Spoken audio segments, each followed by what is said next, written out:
Hello, Neil. How are you doing? I'm good, thank you. Thanks for having me. Pleasure.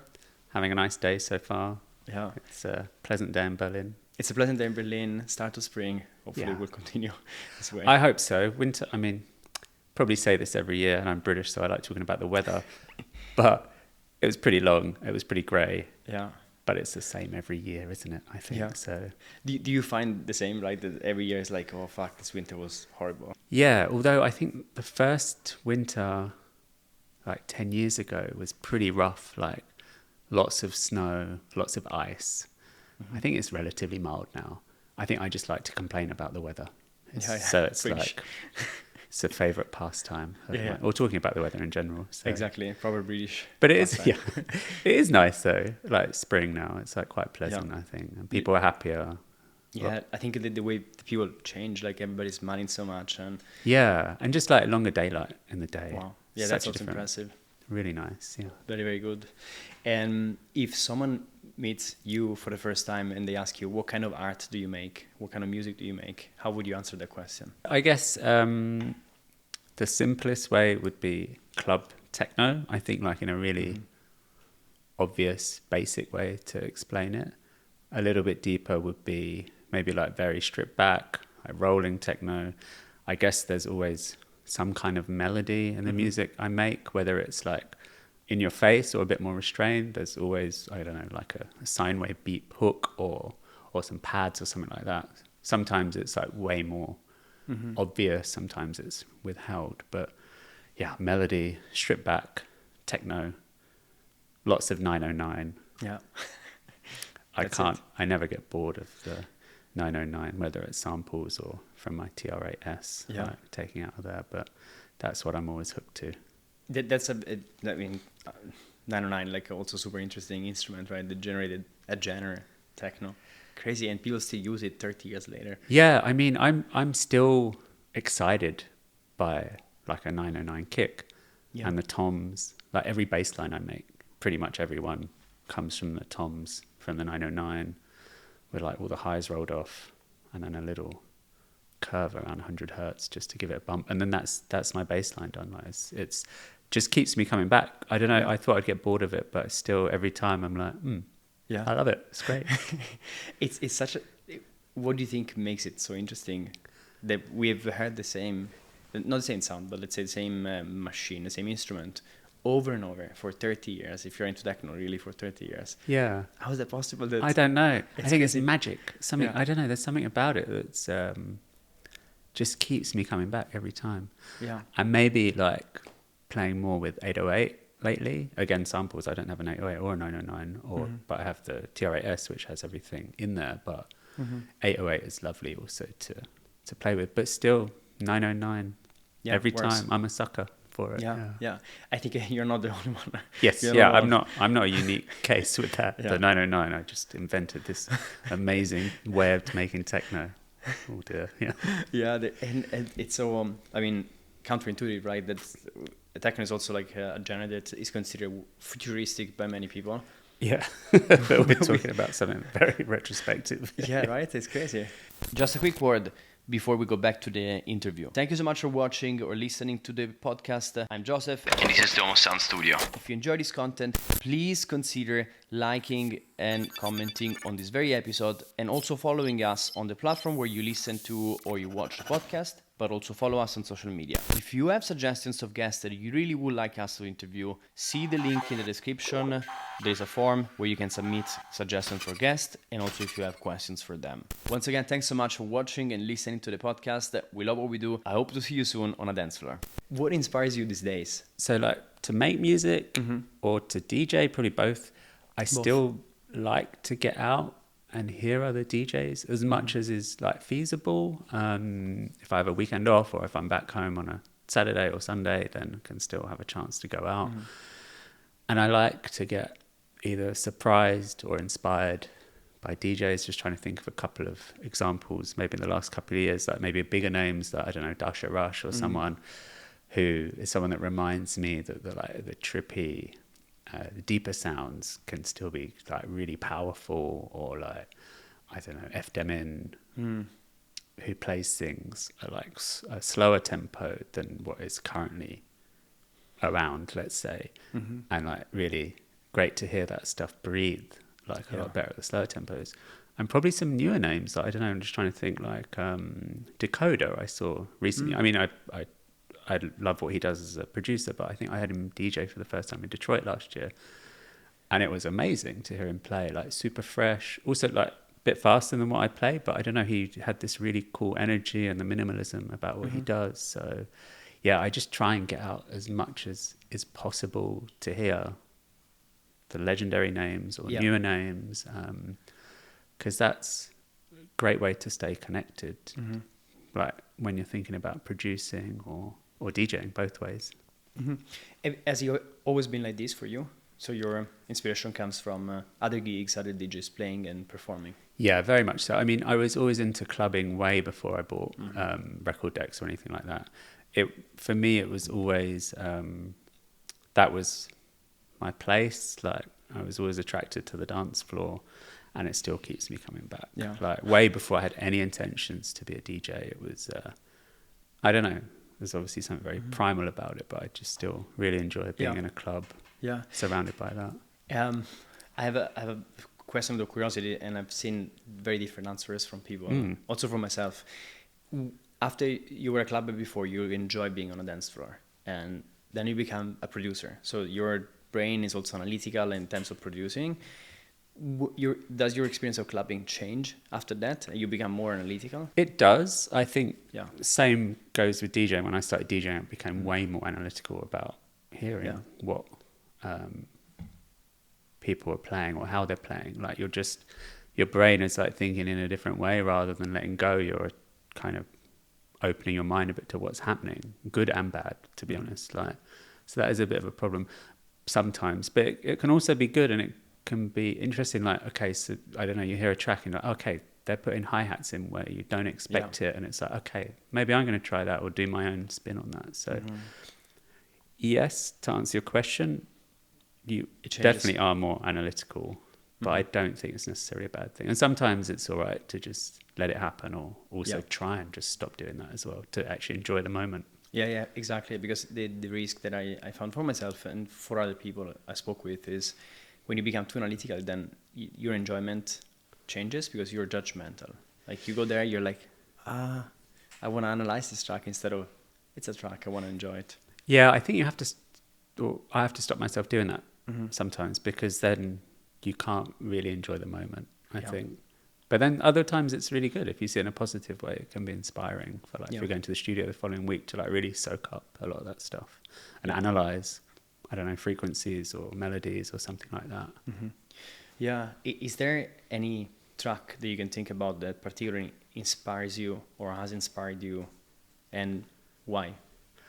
There's a lot, I would say. Like, I think we spoke before about The Knights of the Jaguars like being a very much favourite track of mine, but I think a lot of people have spoken about that track, and I think that's a beautiful piece of music.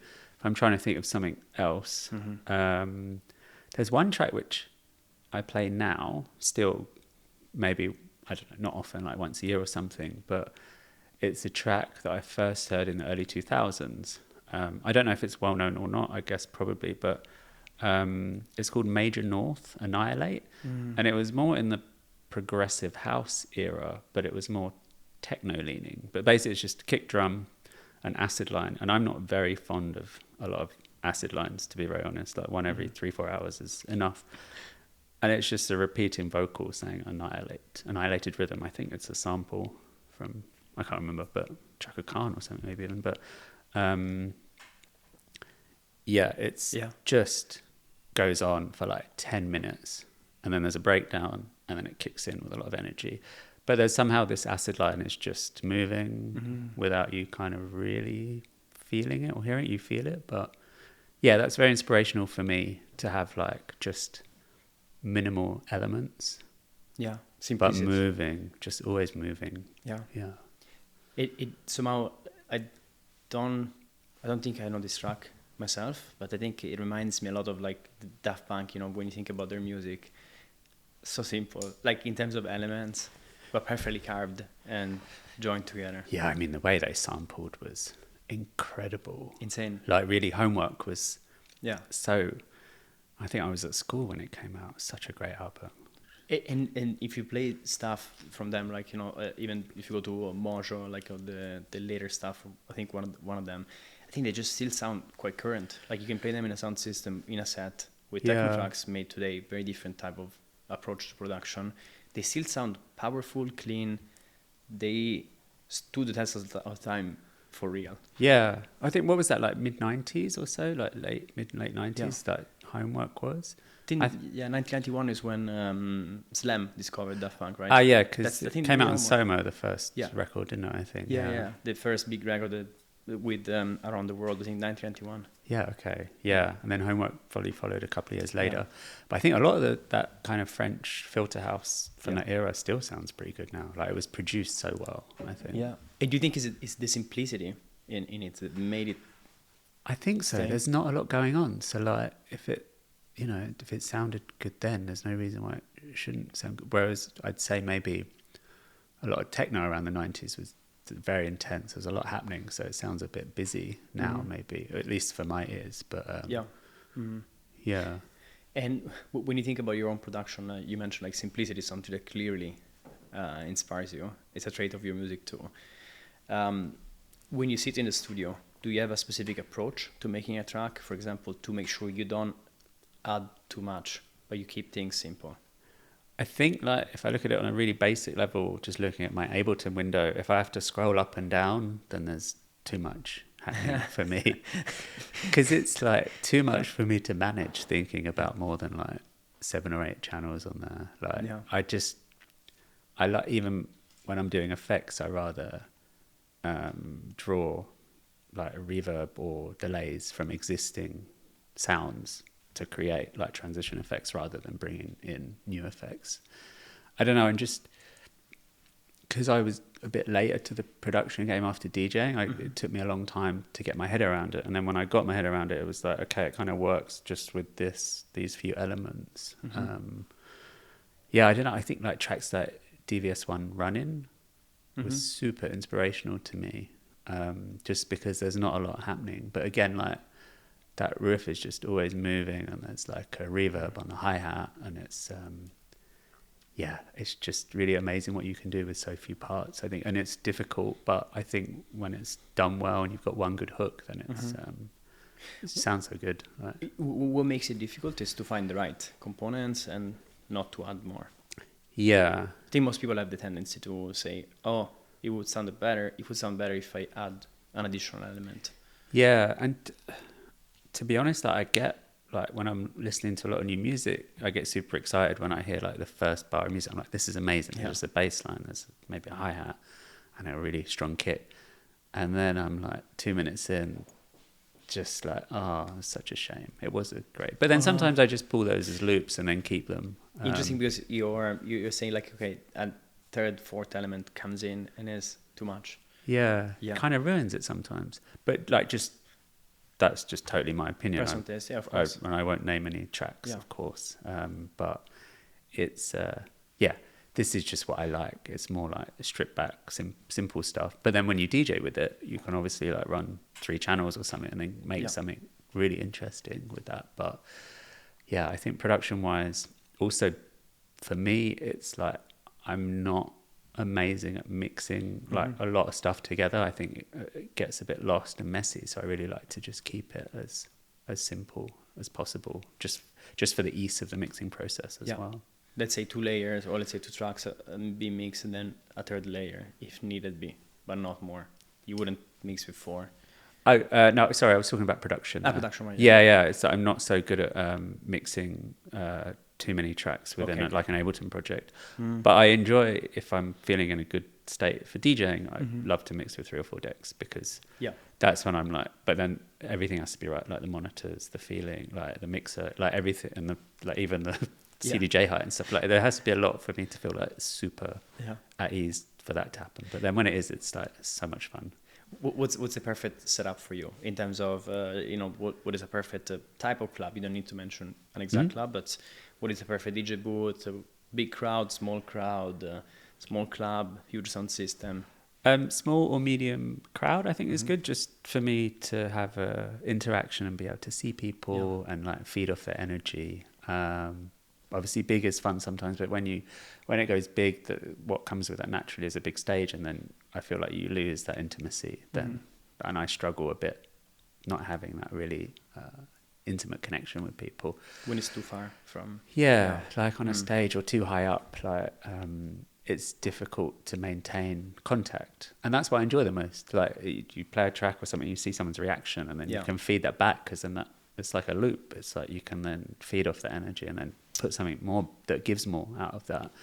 But that's quite difficult sometimes when there's a big stage. So I enjoy playing those bigger places, but I think I feel more connected in the smaller to medium places. And like in terms of setup, just I don't know, good monitors pointed at my ears, 4 CDJs above the mixer is ideal for me, because then I can actually look ahead always rather than looking down, because again I really like to see people's eyes and the interaction. Just to see how they're into it, or even if their eyes are closed, just to see if they're feeling it as well. And I think a lot of clubs in Berlin have the very, very similar setup to that. Definitely. We're very spoiled here. Very spoiled. In a good way. Like, I mean, and obviously like big sound in the booth. Like I want to feel like I'm on the dance floor. Like if there's not enough sub or something, sometimes you really can't feel that you're in the party. And I want to feel like I'm in the party always.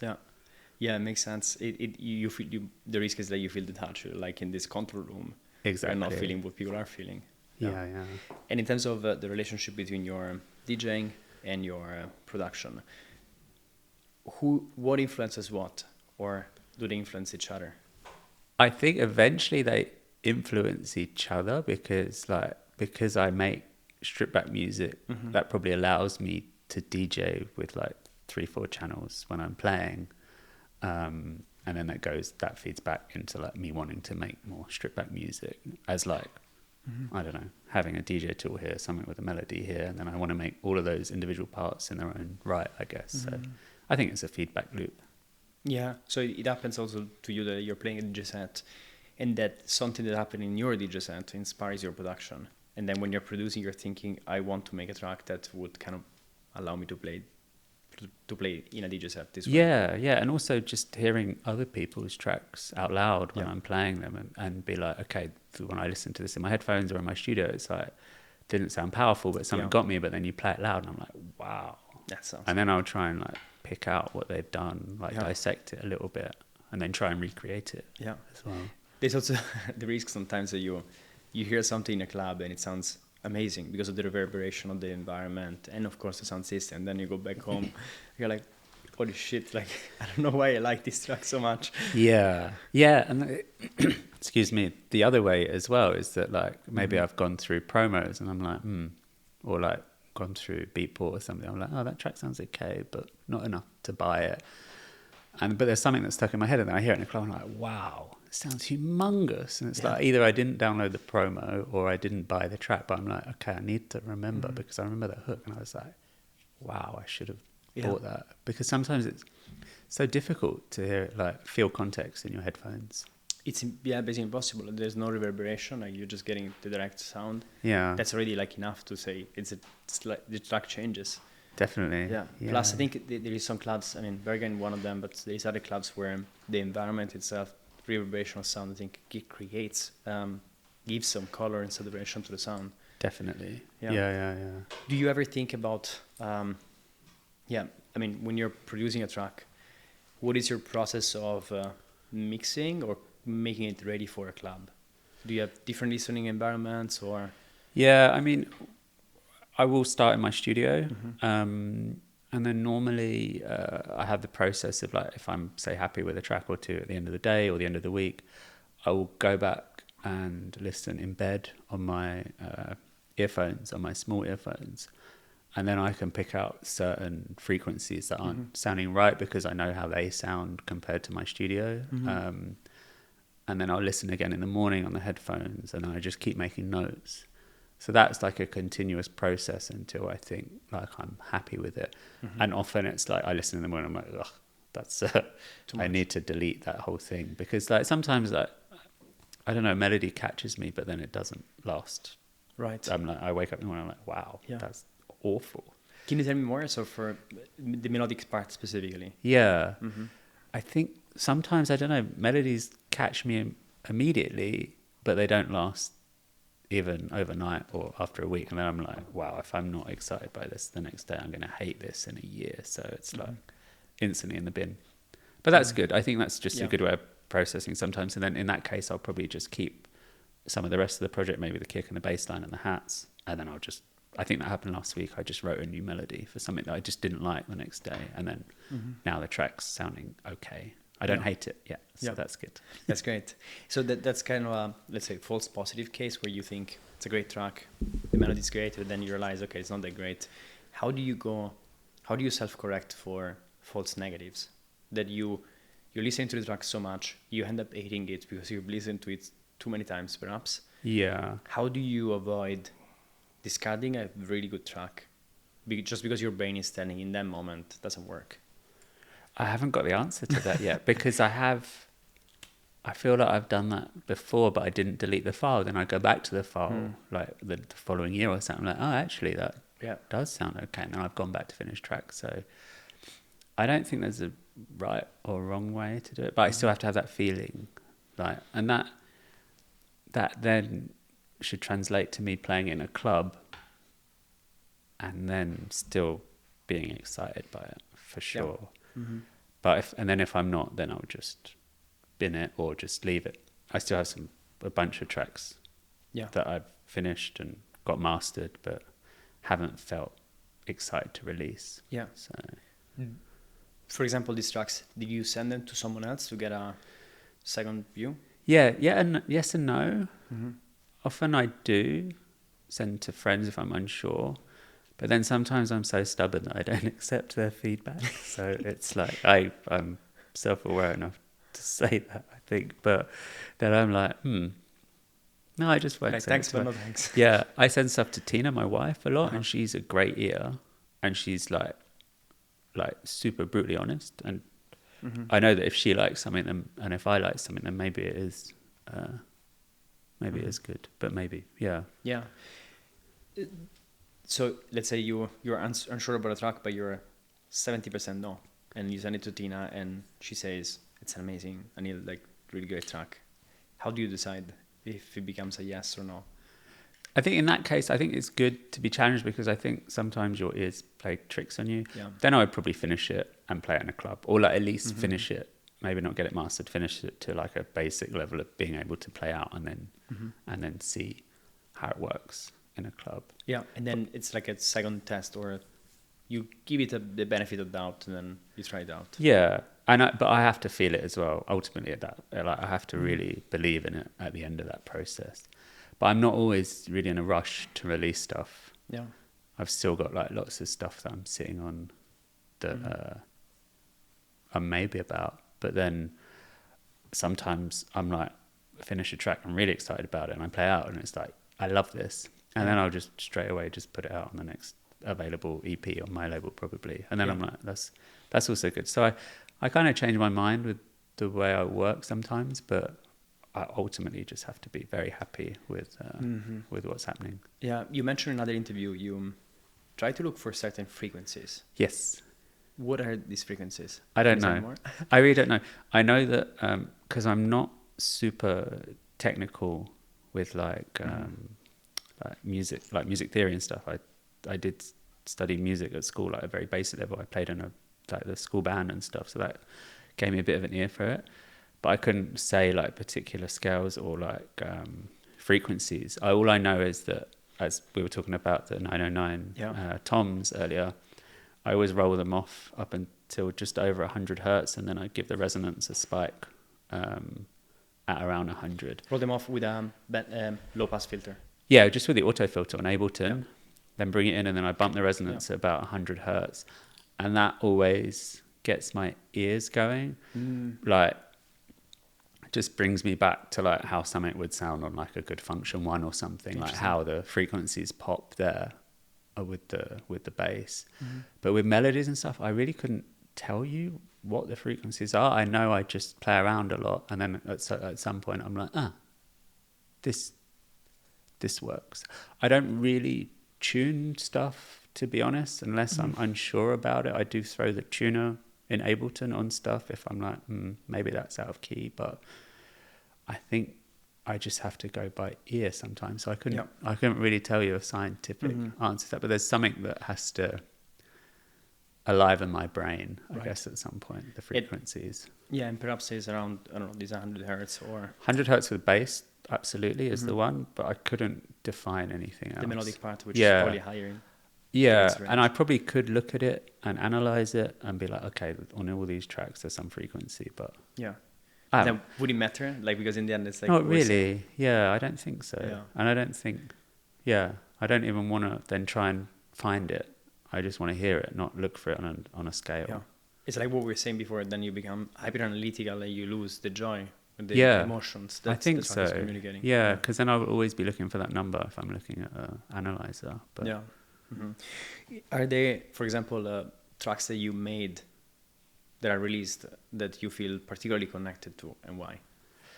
So normally I'm probably the most connected to the stuff that's coming up, because that's the stuff I'm playing now, and that's the stuff that gives me joy when I play something that's unreleased or I've just finished it, and then if it gets some kind of reaction, then I'm most excited about that, I would say. But if I look back, there's a track, Chair. That was on the second release. I have to count in Hindi to work out where it was. That was a track, I don't play it a lot, but I was really happy that I kind of figured out some interesting sound designy stuff with the riff on that. And I think everything was in the box, but it was in Ableton, and I don't know, there was like a chain of 10 different effects out of Operator, I think. And it was like really exciting for me to learn how you can take this very basic sound and then you make it into its own like creature just by this chain of just by this chain and spending time like creating your own sound. So I think that was a good time for me to feel like I was able to like produce something interesting and unique just out of the box as well. Yeah. And there was you mentioned second release, that's on Amotik, on your label. Yeah. And you now are coming up to 10 years of the label. Yes. Yeah. It's an interesting milestone. It is, yeah. It's a long time, I guess. It's a long time, yeah. Yeah. Does it feel like a long time for you? Not really, because like if I look back at that record I was just talking about, Chair, I feel like it's still a track I resonate with, and that was from the second release, and it doesn't feel like a long time ago. But then it was also around the time that I moved to Berlin, and that's been 10 years, so it's like... Reminder that like life goes very quickly. Definitely, yeah. But it's nice to reach that 10-year thing, but it's I don't know, interesting. I wanted to ask you some questions about this as well. So you started 2015, and what led you at that time to start? Okay, so to start the label? To start the label, yeah, sorry. Okay, so I moved here in 2014, and I was DJing and producing prior to that, more house, techno, house, I guess. But then when I moved here, was very inspired by the sound systems, like how you could have, like we talk about minimalism in music and like not having too much going on, and how the sound systems play such a pivotal role in allowing those tracks to breathe. Yeah. And that's when I got super inspired, and I was just making a lot of music. I remember I was living in Mitte, just headphones, laptop, had a little Korg Nano, I think it was, tiny little keyboard, just with, I think it had 2 octaves on it. Yeah, but it was an exciting time trying to replicate this music that was so good to hear. Yeah, and just for context, so you said you started DJing before. Yes. That was how many years before 2014, let's say? So I started DJing in 99, was just when I bought record decks. I was at university then. I just started university, and I didn't want to DJ. I was just buying records just for fun. So I don't know if that really counts as DJing, but I was just, I had record decks and a mixer, like the cheapest I could possibly find. I think I bought, there was it Music Magazine in the UK? I think that's not there anymore, but they had a feature, but like get a DJ set up under £300 with like Carl Cox giving commentary about his top 5 setups. And I got 2 Vestax, I think they're, sorry, the turntables were SoundLab DLPs, and I think a Vestax 2-channel mixer or something. I can't remember the mixer, but it was like super basic, but it was just... Yeah, there was like a start, right? Yeah, and then I started playing out just small bars and like to 5 people in bars, like maybe 2 years later, like early 2000s, I guess. So early 2000s, so it's been, let's say, 10 years later, and production came for you...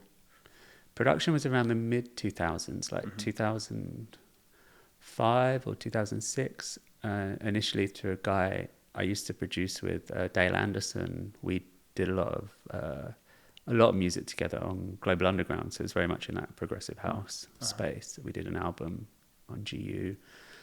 And then I didn't really know how to produce. I was more like curious about how it all worked, and I was leaning on people and working with engineers and like collabs with Dale. So I wasn't really able to produce music on my own then at all. Like I was just kind of learning and but around the mid 2000s, I'd say 2006 or so, I think. And then you moved to Berlin in 2014, yes, end of the year, and techno was already in your mind at that point or not? My idea of techno was different to what it was after I moved here. It had been on my mind since I was living in London. I was more into house then. I was in the mid 2000s, but I was going to some clubs where like Jeff Mills was playing and Laurent Garnier, Adam Beyer, but it wasn't my like real focus point then. I'd say I was more of a house guy then. But I was like, I would go and listen to Laurent Garnier play at the end all night, and where he would play like a few hours of techno, and I was really into it, but I think I wasn't really ready for a whole night of techno, let's say, at that point. I used to go to Lost, I think, which was Steve Bicknell's party. In London? Yeah, and I remember I went there specifically to see Laurent Garnier, and then Jeff Mills came on after, and I was like, wow, crazy. This is intense. At that time, especially the UK techno and that scene in those years, did that get you the same way that the Berlin techno? No, I don't think I was ready for it then. In London, I was really, really into house then. Like, I was only kind of dipping my toe into techno, and actually before that, I was more into trance in the late 90s. Like, so we were like, me and my friends were like traveling around the country, going to like Cream and Gatecrasher and stuff like that. But and that's when, I guess, all those trance DJs were playing a bit of techno as well, let's say. Yeah. So I was used to those high BPMs, but I was more into trance then, let's say. I guess much more melodic and different than the techno at that time, especially. Definitely. Yeah. But then I think those kind of nights were a bit more open-minded, like in the sense that we would go to like, I don't know, Gatecrasher or something in Sheffield, which is this huge like super club in the UK, which was known for trance, but then it would be more like a journey through the night. So they would start off with house, and then they would go into progressive house or something, then techno, and then the headliner would play like just straight on trance, I guess. Wow. But I don't know if that really exists anymore. I think everyone's so cornered in where we are musically, but that was also fun to like broaden your horizons a little bit. I'll ask you more about the learning experience, but I wanted to say that I think I agree with you that the labels, the genres have been historically like very like they started boxing people's artists in a certain genre. I have to say, for example, if you go to Mexico is still very much crossover. I don't know if you also played in Mexico a lot, but if that reflects your experience. But I think in Mexico, a night would have a start which is like house or organic house, and then it would progress into deep house, and then become very intense techno, and then there's a moment of like cumbiaton, and then it goes back to techno. Okay, no, I didn't experience that. That's cool to know as well, that that's happening. But then also I don't know, like, as much as I say that was cool back then, because I was like soaking up as a sponge different types of music. But I don't know if I'd want to go to a night like that right now. Also, just thinking, like, to be very honest with you, like if I want to go to a techno party, I just want to hear techno. I'm not sure I want to hear, all right, maybe a little bit outside of that. Yeah. Actually, but I'm really thinking about that now. I don't know if I would. Yeah, I'm not sure, but Yeah, I wonder if that is because I don't know. Sometimes I have the impression that if you go to the person that doesn't care about music definition and genres, do they care that this is techno, or like if they like it, they would dance, you know? yeah, maybe we're overthinking it, right? As well, like overanalyzing I it. wonder. We could go to a techno night and Yeah. people do play other genres, but it's just it fits the narrative, and then you don't think about it too much as well. It's almost like it's our default. That we probably never experienced so much of that, but wide variation of genres. Yeah, that's true. Unless you go to a festival where, I guess you have a wider range of people on the same stage. But that's cool to know that that's happening in Mexico as well. I didn't see that. So it depends also. Like I guess like I came to your night where you played in CDMX 2 years ago, and that was a techno night. That's what you get. But I think you have a lot of more variation depending on the stage and the festival, the setup. And I think in my view, in the last few years, also Berlin, a set of a specific artist is widening up in the range of what they play. It's not just one kind of techno. There is, but again, it's not a full-on set that is different, but one or two tracks that are a bit different and left field or much harder, and even the tempo goes up and down much more. Yeah, people are feeling. That's my feeling, more free to experience and experiment more with genres or sub-genres. Yeah. Let's finish the Berlin chapter. So, sure, yeah. 2014, you came to Berlin, you started experiencing techno in a different way, or a different kind of techno. And that's what prompted you to start your journey producing the music you produce today. Exactly. Yeah. And the label came immediately after, so 2015 was the start, release number 1. Yes. Were you sending demos to others at that point? Not demos. So if we look back a little bit more, like I was saying, I DJed and produced prior. Then I was working with a lot of different labels. And I got a bit frustrated with that. Also, mainly my fault, because I was working with too many different labels and there was no consistency in my release schedule. And there was maybe just dealing with different labels and inconsistency with everything in general, because I just spread myself way too thin. Yeah. So then, having moved here, made all this new music, sent it to some friends, sent it to Tina like I always do. One of those friends was Tommy47, he's an old friend of mine from London. And then we reconnected after moving back here, and both him and Tina and another friend, Kevin Ambivalent, they were all leaning on. I wasn't sure what to do with this music. I didn't know if it was good. It was just what I was trying to recreate, what I was hearing in clubs here, or what I wanted to hear in clubs here. And they were all leaning into the side of why don't you just start your own label? Because sure, you can work with other labels and you might get quick recognition or something like that. But they were confident that the music sounded decent to have its own identity on its own label. And then me thinking that, coupled with that and my previous issue with working with too many labels, that it seemed like a great time. So I had lots of good people around me that were guiding or advising me as well at the same time. So to bring things under your, to not be independent from others. So yeah, and also just to have a fresh start, because I previously produced and DJed under 2 different other names, and it's actually this music is so different to that, and that carries its own baggage, bringing that name to a project that's very different with preconception and everything like that. I mean, I remember I also used to know Spencer Parker for a long time. And from London, I used to buy records when he was working in a record shop in the early 2000s, I think it was. And I would send him music under this new project name, and then he was playing it. And I was like, it's really nice to know that someone I know but doesn't know it's me is playing the music. Yeah, and then it's really independent from knowing you. Yeah, exactly. And that's what I wanted. I wanted to reach people maybe that I knew but I didn't want them to know it was me because I really felt it needed to have its own grounding. And I remember I was emailing Spencer. I was like, thanks for the support and stuff. I was like, hey, do you want to meet for a drink or something? Because I was like, I should probably tell him that it's me.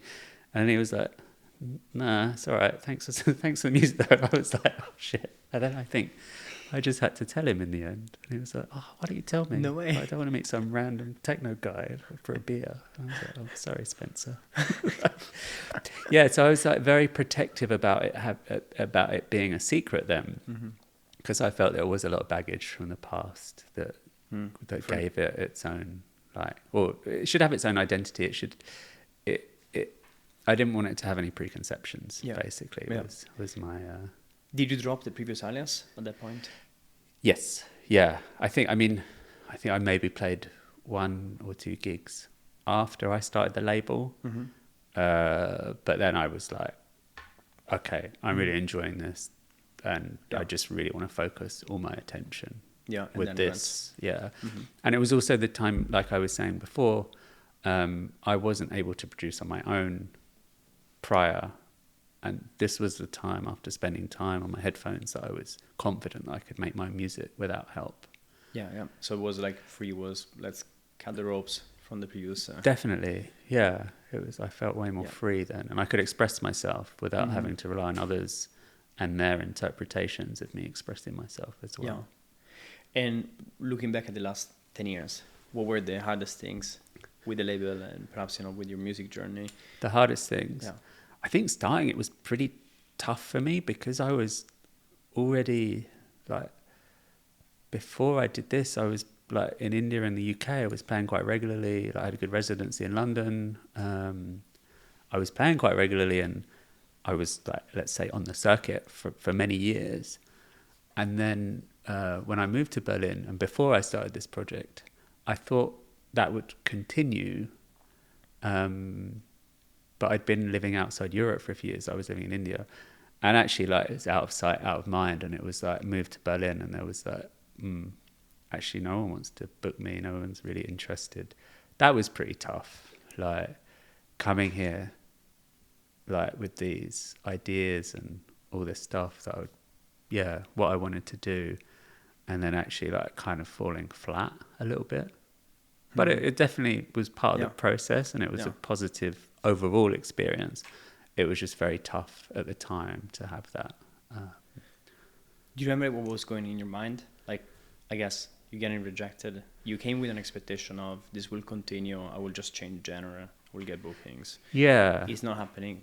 What was going on in your mind? Well, that was even before changing genre. It was more that I was coming in after having living outside Europe for a few years. I was coming in expecting to continue playing in London regularly, or just generally around Europe, around Amsterdam and stuff like that. But then it was no one's really interested in booking me. So that was tough. But then that all then inspired the new start and the new name, and then being patient, having a real focus on what you want to do. Because I feel before I started this project, I was more in the, let's say, the mindset of I want to make a record because this other DJ's put a record on this label and they're getting booked at this festival and this club, and I'm like, that's my route.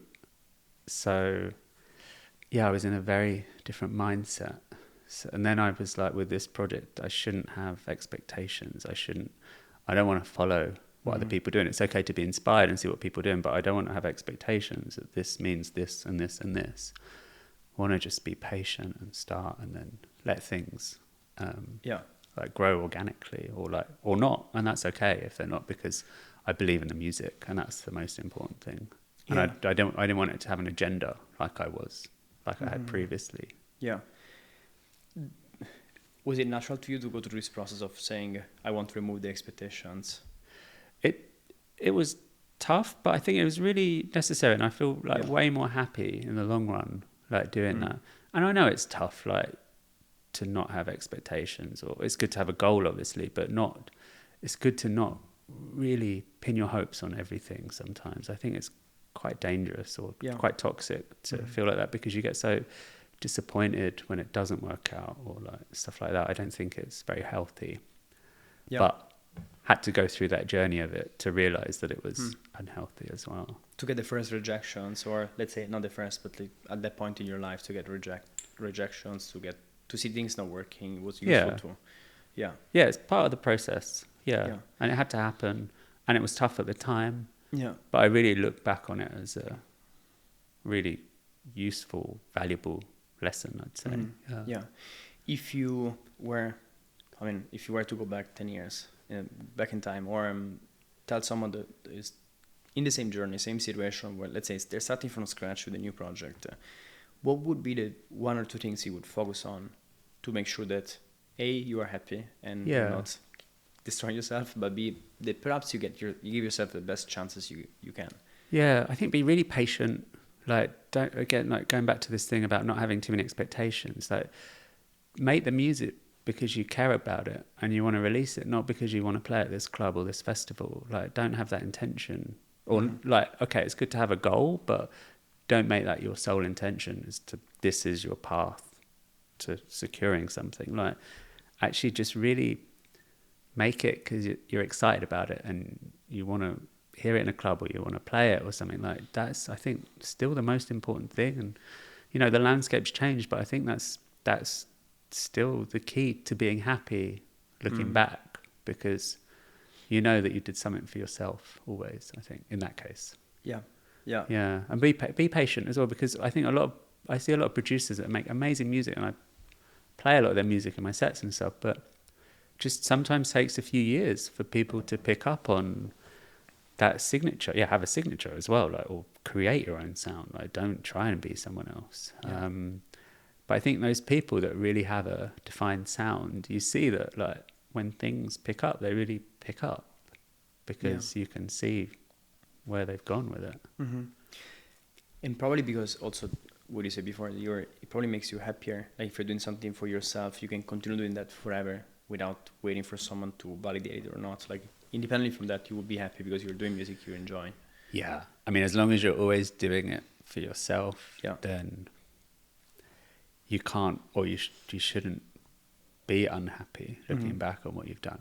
And I'm like, I look back on my previous projects and I'm like, I wouldn't really identify with those anymore. But then I had a totally different mindset. So, I mean, that's also, if you think about, your creation is a chapter of your life or an extension of you. We all change, we mature.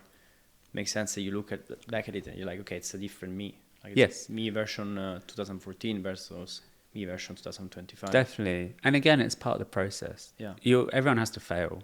Like, you can't, no one like just rolls out straight with, I don't even want to say success, because it's like, again, that's such a personal thing. Like, or like validation, like you say, but it's, everyone has their own journey. We're all on a kind of different road as well, but. Let's talk maybe about a couple of releases from your discography. So I think it's Amotik 14, which is the one you did with your wife singing. Yeah.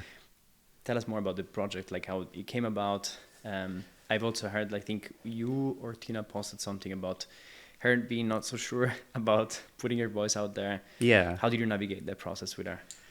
I mean, I love Tina's voice. She has a great voice. She used to sing in like rock bands. That was before we were really hanging out. So I didn't see her performing in rock bands, but she used to sing in the church choir. I've seen her sing in the church choir. And she has this amazing spoken voice as well. And I don't know, I've been using like small snippets of her vocals in the past. And this 14th record that you mentioned was like the first like full EP collaboration we did together. I don't know, I think at the time when I was writing that, I was just a little bit into this. I think the first track is more on a tribal tip, like lots of drums. Pretty strong percussions. Yeah, and I was like, I didn't know where it should go just from the 4-bar loop. And it was like, but it was exciting my ears, like somehow, like we were saying before. But I was like, maybe it needs a vocal. And then I asked Tina if she would do some. And yeah, she was like, what do you want? I was like, I don't know. Like, here's the music. And then she would just, like, I have these mics, or I have one of these mics at home as well, but she just did it on her iPhone voice notes in the end. And then, she sent it to me, and then I was like piecing it together, chopping it up in all 3 of those tracks. And it just fits really well. But she was a bit apprehensive about putting it out there because I guess like although we'd done stuff together in the past, it was like a proper collaboration record this time, like a full EP. And I think she was just understandably worried about having her name, putting her name to it. And also she was worried about what it meant for me. But I was like, hey, like if I don't like something, I'm not going to put it out. And your voice is amazing. And it like really sits well on these tracks. So it's like, I'm not worried about anything. So we're going to do it. Super interesting. And when, for example, you said when you started writing in the percussions, did you already have in mind that you would work with her and use her voice? Or you produced the track, you started working on the tracks and then the voice came later and then you finalized? Yeah, so I didn't really arrange the tracks, but I had these, these 4-bar loops. And then I was asking, I think these tracks could benefit from a vocal. And that was all, I think, within the space of a week. I think that I started it maybe like Monday, Tuesday, and then she recorded the vocals middle of the week. And then by the end of the week, I had the basic ideas. Now, I mean, I'm not amazing at treating vocals. So I think especially with the first one, my mastering engineer like helped me with like some solid like compression. Actually, I think I sent that to a friend. Well, we were talking about feedback earlier before. I think I sent it to Dustin, and he was saying that the vocals needed a lot of treatment. Yeah. And then my mastering engineer helped me like really like de-ess them like really well and compress them really well, so they stood out in the club. Because I think I sent a version to Dustin, and he played it, and the vocals were kind of lost under the bass like a little bit. So I would also imagine if she recorded with the iPhone microphone, I guess the dynamics is different than you would catch with this. Compression. There's there's a compression, but I don't know how different that works from this microphone. And I kind of like the crunchiness that you get from an iPhone mic as well. But I mean, I'm sure it would have been cool with this. But but that was just going back to what we were saying before about feedback. That's where Dustin's feedback was like super useful. And then I asked like my mastering engineer, I sent him a separate some of the vocals. I was like, I'm struggling with these a bit.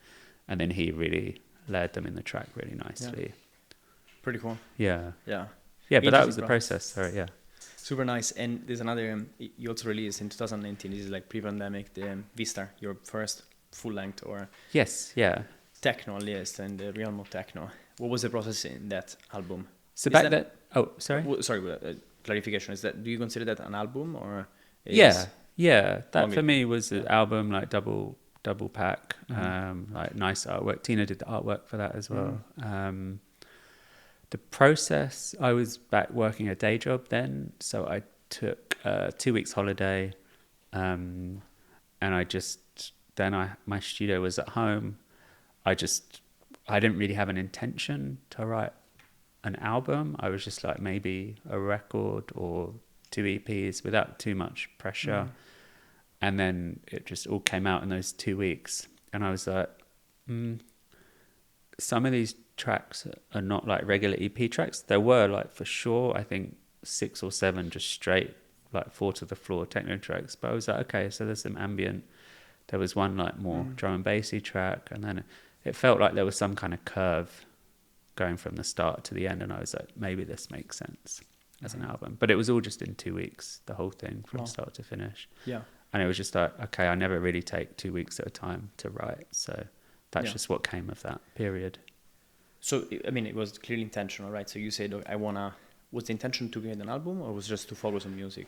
The intention was just to write music for 2 weeks. And then it just, I think at some point, like, I was in the mood to write more breakbeats and some more ambient and then like a drum and bass track. And it was like, this doesn't really make sense as an EP. Yeah. So, although it was like very strong, like 80% or 70% techno, but there was a bit more of a curve to the listening experience, I would say. And compared to what is your normal process? Like if you're not writing you don't want to do a big sprint, how do you normally work? I like really focusing on these sprints. Like I'm in the middle of one now. So like last weekend I had a weekend off for personal reasons. Next weekend I have a weekend off. I'm just not booked anywhere. So I have like this space where I don't have to think about getting new music for DJ gigs. Yeah. I've got like this 2 week with no travel. This is like a ideal time for me to like really be in the studio. So I'm there pretty much, apart from the weekends, I'm there every day at the moment, just writing. And again, like actually right now I'm not really finding techno is not right clicking right now, because I've just finished a couple of remixes and they're like more techno. So maybe my head was there already. So I think yesterday I did a drum and bass track, day before a breaks track. Yeah. And it's just sometimes I need that. And then maybe like I'm going through the synths and then I find that will sound good with a techno track. And then it comes back. Yeah. But I think last week I was just in a bit of a rut and I was like, again, thinking of jacking it all in. I was like, that's it. It's over again. Yeah. But I have this process. Like it's normal. Well, it's normal for me. It's very abnormal, I'd say. But I need to go through that. Yeah, of the cycles or whatever, moments where you don't feel you're at the best of yourself. Yeah, very much. What goes on in your mind like when that happens? Like, do you what's your self-talk? Disaster is the first moment. I need to get a job is the second thought. But then I have to remind myself that it's, at least for me, a very normal part of the process. It happened when I was taking a week off my day job in the past, that the first 3 days would be banging my head against the wall, and then Thursday, Friday, everything would come together. So it's like really part of my process. But it's difficult to remember that when I'm in it. Yeah. And I'm sitting in the studio all day and I come home and I'm just like, what am I doing with my life? Crazy. Yeah. But then everything turns around. And then, let's see. It is. Yeah. It's just, I think just have to remind myself that it does happen regularly. Yeah. It's all right. I just have to push through it. I don't think, sometimes people say when you're not inspired, you should just step away. But I think I really like when I have these times that I really am like fresh with energy, no travel and all this stuff. I really need to push through that wall. Yeah. And you mentioned also your day job. You left your day job in 2022. Yes. Yeah. 22. And you just mentioned even when you were still working in that time, you were taking some breaks. Like there was something in your mind. Do you know where does that come from? Is that your parents, your family, voice in your head? Taking the breaks to write music. And then thinking, oh fuck, what am I doing with my life? It's never gonna work. I don't know. It's just like a weird part of my brain that activates when I guess I feel a little bit of pressure that I need to create something in this time period. And then that pressure works negatively because then I'm not able to be free with what I'm doing. Yeah. And then I push through that. What's the underlying... sorry. Sorry. No, I was going to ask, what's the underlying fear? Yeah, good question. I don't know. Yeah, I guess there is something there, but... Yeah. I'm going to sit here for 10 minutes and I'm going to give you an answer. Yeah, I don't know. I guess... Yeah, I don't know what the fear is, actually. I guess it's in there somewhere. I'll have a think. Yeah. I'll let you know by the end of the podcast if it comes up. But... Or next time we see each other, you will come like, I know. Yeah, it's just part of my process. It's really weird, though. Yeah. It's really weird. But that's how it happens. Yeah. And I think, I'm sure almost everyone that writes music has that writer's block. Yeah, for sure. It's just that mine happens normally at the start of like a session. But it doesn't always happen. Like that time we were talking about Vistar, the album that came in 2 weeks. For some reason, that was that all just came together in 2 weeks. Yeah. When you left your day job in 2022, so what was the thinking that allowed you to comfortably say, I park this for now? It was getting very exhausting, traveling at the weekends, then working during the week, finding time to like get new music, having some kind of life outside of that as well. There was just no free time whatsoever. So it wasn't working. Something had to give, and it was the job ultimately, which is good. I'm very glad about that. But yeah, it wasn't possible to carry on. Yeah. Were you, at the time, with the gigs, were you able to support yourself financially or close to? I saved up for a long time. I could have stopped working a couple of years before, but I know that from what we were talking about earlier, that if I get into a mindset of I'm doing this just for money, it will go wrong. Like I will start chasing things and looking down roads for money, not for satisfaction. So I need to make sure I've saved up a lot of money. So, well, not a lot of money, like enough money for a year that I could have 0 gigs, like just in case you never know what happens. I was like, I need a year to see how this works out without any, I mean, I knew I had gigs coming up, but I really needed that for my own mental stability to have a year without any requirement of income, basically. Yeah. Yeah, so I saved. And after that, like you managed, so you worked out. So you seem to be pretty happy with the setup right now. Yeah. Were there challenging moments where you felt, I wish I didn't leave my job? No. Never. No. I I mean, I liked the job and I liked the people I worked with, but it was just this is way more. Yeah. This is just way better for me, for sure. Yeah. You seem to have a lot of you seem to be at peace with yourself and also have confidence. Do you think it's true? I think that's come with time. I definitely wasn't always a confident person with what I did, and I think going through those tough times and going back maybe like just having maybe conviction in what I do, and then I'm like, whatever happens, I can be happy with it because I have conviction in what I do, I think. Hope that doesn't sound too big-headed, but and the peace thing, I guess, we all get stressed out. I get nervous before gigs and stuff, and I'm like, I need a tequila, please. We were speaking a little bit earlier before we started, but my grandfather was a yogi, and my mum's like super chill, and she's always like, in whatever situation, she's like, it's all right, it's gonna be fine. And I think that kind of that stems down. And then growing up, we were doing like yoga at my granddad's ashram, meditation and stuff like that. And I guess that stays with you subconsciously at some point. I don't actively practice yoga or meditation, but I'm sure there's something within me there. Or perhaps, I guess like as you said, like your grandfather, the way your mother also behaved with you, they gave you this peace, so like they made you feel that whatever happens, you're okay. Yeah, like it's not the end of the world. Like, I mean, we are maybe in a situation it's the end of the world, but we're very close. We can save that conversation for another day. But I think most situations you can like talk yourself out of it if you really realise the severity of it. We still have some months. Yeah. We still have some good months. Cool. Let's go. Summer is here almost. Let's have one more summer release, please, because it's just getting nice outside now. Yeah.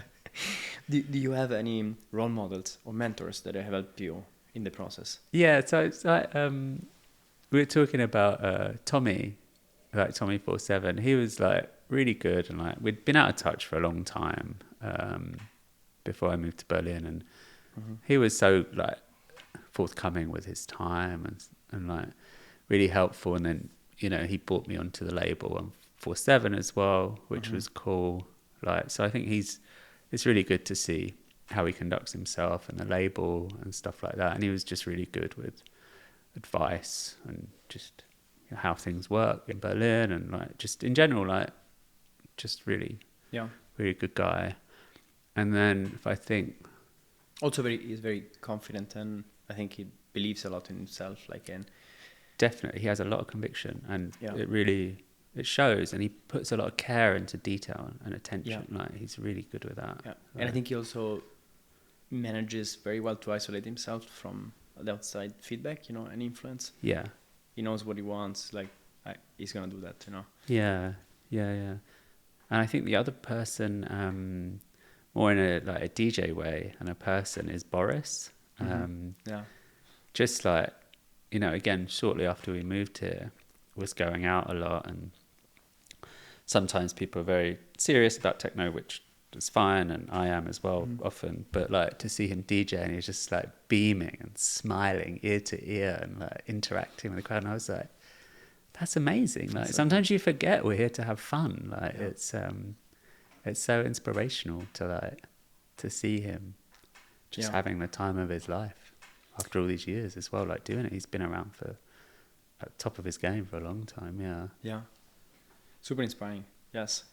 And do you feel that sometimes you would be a role model for other DJs in the way you behave, the music you make? I don't know. Did you ever get like a message from someone you never met in person that says, I don't know, I love your music, thanks so much, or something like that? Yeah, I do get that sometimes. It's very sweet, for sure. I get a bit awkward with compliments though, so it's so I'm like, it's hard to, I mean, fair enough, I understand. Yeah, but I do get that, and I really appreciate. I love it. Like, if people message me if they've had a good time at a club and stuff, because then that's like, sometimes when you're having tough times, it's like good inspiration to like keep going as well. Yeah. You are resonating with people and stuff like that. So I mean, it's super cool, and I mean, fair enough that you get when the compliments are too much. It's a lot. It's hard to answer, but I would be very happy if that's the case. Let's say. Yeah. Now your DMs are gonna be flooded with like, I love you. No, I'd be very happy if someone is inspired by my music, because I'm inspired by people's music. Everyone has to find their way, and if someone is inspired by what I do, then I'm very grateful. Yeah. Going toward the wrap up, final questions. What does it mean to be an artist for you? If I can express myself and block out the noise, and without trying to have an agenda, which is what I've been trying to do, then that's, if I can really express myself freely without words, let's say, that's what it means for me to be an artist. What have you changed your mind on in the last 6 months? Whether or not tech house is cool or not. Spoiler alert. Today it's cool. Yesterday it wasn't. Yes and no, but day before yesterday was still. Yesterday it was cool. Yeah, it was cool then again. Yeah. I like tech house, by the way. Guilty pleasure. Yeah. Not anymore. Now it's cool. Yeah. It's cool again. Yeah. A broader question about relationships and health. You travel a lot for gigs. You also spend a lot of time in studio. How do you make sure you have time for your friendships, for relationship with your wife, your family, and have energy and time? Yeah, I have a very understanding wife. She travels a lot with me, actually, which I'm very, very grateful for, because that provides sometimes a lot of grounding when you're away from home in hotels and stuff. And we have a good time together. Yeah. Like, we like spending time with each other as well. But it's commitment for her as well, because the travel is not so much fun. So in that way, we still get to spend time at the weekends together when she's able to travel, and then we can maybe see a new place together, spend an extra day there or something, which is great. And I think even sometimes like promoters, when I've been rebooked, have like rebooked me to see Tina again rather than for me to play music. There's definitely a couple of promoters that are more happy to see Tina than when I come back to play for them, which is great. That's I'm okay with that. Yeah, That's she's fine. great. She's amazing. Yeah, and I have a lot of understanding friends, like, because it can be tough sometimes, and like family, like missing birthdays, and like just now, like a friend's getting married in August, but I'm like in Colombia and it's contract and everything, so it's like it's tough. But I think I have understanding friends that know that weekends aren't always possible for Yeah. like birthday celebrations and stuff like that. And yeah, I'm grateful to have like Tina that's willing to travel and spend time with me when it's possible for her, and to have friends that are like super supportive and flexible as well when like plans change and stuff as well. So yeah, it's important. that's important. Yeah, Because then you can keep like healthy long-term relationships without definitely. feeling you're missing out. And and you spoke in other interviews about the importance of being able to say no to alcohol consumption while you're playing and touring. Yeah. Have you developed that through the years? How does that help you right now? It goes in and out sometimes. Like, I enjoy drinking. Like I'm not gonna hide that. Like if you see me at a bar tomorrow with a Bloody Mary or a Paloma or something. I mean, I don't really drink too much during the week. We spoke about it before. I'm having an alcohol-free beer now. Yes. It's like a spectrum. Like, and I will go through like long phases of just not touching alcohol at gigs. I think in like maybe March, I think it was. I did like 5 weeks. 6 gigs over those 5 weeks and just 0 alcohol, because at some point like the travel just it gets to you, and that's fine, but if that's coupled with a hangover, it's like, wow, I don't feel good like at all. So it's as time's gone on and things got busier, it's definitely wiser for me to have these phases of like no alcohol at gigs. And then also got into the habit of like having placebo shots and stuff like that. You just have a water shot or something if people want to have a shot. And that's great, alcohol-free beer. And then, but if I'm around friends and we want to have fun and stuff, it's also like, I'm also okay to drink, but maybe then I'd try to plan not to have too much on the next day, because if you've got travel and then out all night and then travel the next day, it's just a bit destructive sometimes. And it still happens, don't get me wrong, but and I don't want to plan it too much. It just happened like that. Those 5 weeks were kind of that was a good run, and I felt good in the week, and I was up and fresh on a Monday and stuff, or partying on a Sunday or whatever. But it was it's taken time, and it's still evolving, I guess, and it's still coming in and out. But but you seem to have found like the right system that works for you. So not forcing yourself to be super rigid, but also like not knowing that you don't need alcohol to have fun. You can still enjoy yourself. Great gigs. Yeah, and it took time though, because I think a lot of people are, but I was dependent on drinking alcohol at gigs, and I think that realization is. We briefly spoke about the UK culture as tradition is really like drinking is such alcohol is a social lubricant, and definitely so social accepted in the UK that like pretty much any social occasion has alcohol involved. That's the main part. Every time, But I think you just need to force yourself just once out of that situation to see it's possible, and then it's then it's easy. It's not easy, let's say, but it's that it's possible. And like there's great alcohol-free beer. You can have a shot of tomato juice, or I still haven't found a good alcohol-free wine. No, me neither. They're awful so far. Super sugary, super sweet. Just like I mean, I know this is kind of obvious, but it's like a carton of grape juice in a bottle. Basically, it's like disgusting. I found a very good alternative. I'm afraid to share it because I don't want everybody to know. But kombucha, I don't know if you're into kombucha. I've not had it a lot, but yeah. And there is specific kinds. You can also make it at home. One of my best friends makes it. We did like we sometimes do like sober month, and she makes these huge bottles of kombucha. We go out, and it looks exactly like alcohol, so it's a very good placebo as well. Okay. You can pour it in a nice glass. It tastes amazing. It's super healthy for your guts as well, and perfect substitute for me. And it's maybe got that funky fermented taste, like a natural wine. Correct. Yes. It like you wouldn't tell it apart. It's like, if you drink 2 glasses, you notice that you're not even tipsy, but you wouldn't tell it apart almost from the color, the taste as well. Okay. Super nice. All right. Very good trick. Nice. Anil, it's been a great pleasure. I'll ask you the final questions as well. Feel free to answer whatever comes to mind the fastest. What's the first thing you do when you wake up? Coffee. And snooze. Snooze, then coffee. What is snooze? Snooze my alarm. Sorry. Okay. Yeah. Yeah. Snooze and coffee. So there's two things, but snooze probably the first thing. How many snoozes? Too many. We're not going to investigate more.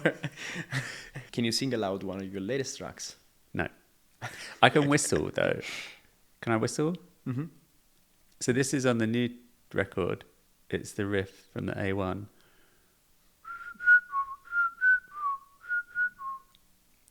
Nice. Okay. New record, which is upcoming for 2025.